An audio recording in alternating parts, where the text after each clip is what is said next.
গত জুলাই অভ্যুত্থানে আমরা আমাদের এখানে যারা শহীদ হয়েছেন এবং আহত হয়েছেন তাদের স্মৃতির প্রতি শ্রদ্ধা নিবেদন করছি এবং আহতদের দ্রুত আরোগ্য কামনা করছি।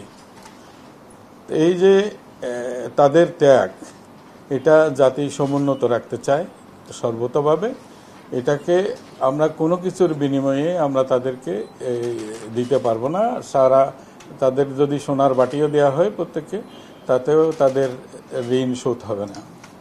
তা আমরা মনে করছি, জাতি মনে করে, সরকার মনে করছে যে তাদের অবদান চিরস্মরণীয় করে রাখার জন্য আমরা নানান উদ্যোগ আয়োজন রাষ্ট্রীয় ব্যবস্থা থেকে নেওয়া হচ্ছে।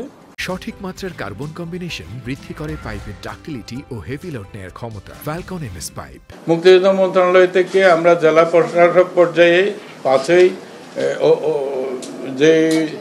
5ই আগস্ট সারা দেশব্যাপী জুলাই যোদ্ধা এবং শহীদ পরিবারদেরকে সম্বর্ধনা দেওয়া হবে।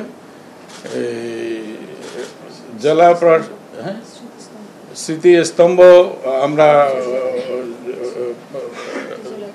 প্রতি জেলায় স্মৃতিস্তম্ভ তৈরি করা হচ্ছে, আর রাস্তার মধ্যে আমরা মেমোরি স্ট্যাম্পস তৈরি করছি, স্ট্রিট স্ট্যাম্পস তৈরি হচ্ছে।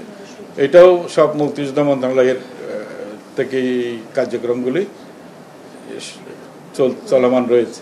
আমাদের মন্ত্রণালয়ের পক্ষ থেকে এদের পুনর্বাসনের কর্মসূচিগুলো নির্ধারণ করা হয়েছে।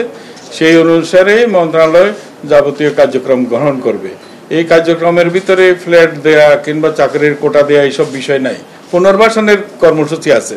পুনর্বাসন নানানভাবে হতে পারে, তাদের প্রশিক্ষণ দিয়ে যার যার যোগ্যতা অনুযায়ী কর্মসংস্থানের জন্য যদি তিনি হাঁস মুরগি কিংবা পশুপালন করে, মৎস্য পালন করে, যেভাবে উনি ওনার জীবিকা সংস্থান করতে চাইবেন সেই ধরনের সুবিধাদি সরকারের পক্ষ থেকে গ্রহণ করা হবে।